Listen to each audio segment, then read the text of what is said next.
In this lesson, we're going to be looking at Boolean data. Boolean data is data that has either a true or false value.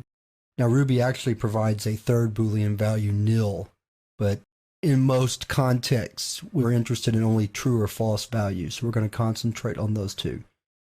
Let's open up the interactive shell again. In the shell, we can look at true or false values simply by typing them in. So true, of course, returns true.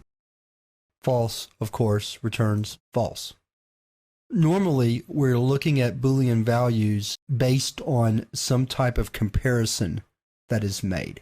We're going to cover the comparison operators in more detail when we get to decision making with if statements, but very briefly, the way the comparison operators work is we compare two values with an operator, and that comparison either yields a true or false value.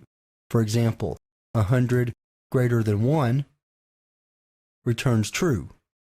1 greater than 100 returns false.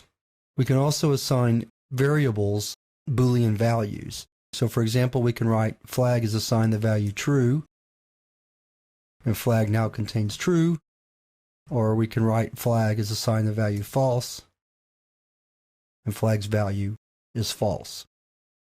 The not operator will negate a Boolean value, so not false is true if the value of flag is false.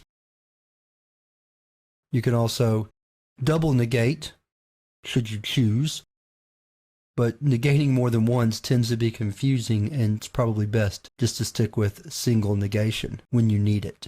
Again, the main use of Boolean data is when we're making comparisons, or we also use Boolean data when we're writing loops and we want our loop to run, or we want to repeat code while a particular condition is true, or until a particular condition becomes false.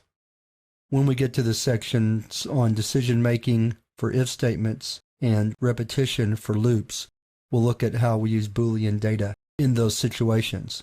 But for now, we're going to wrap up this lesson on Boolean data and move on to the topic of ranges.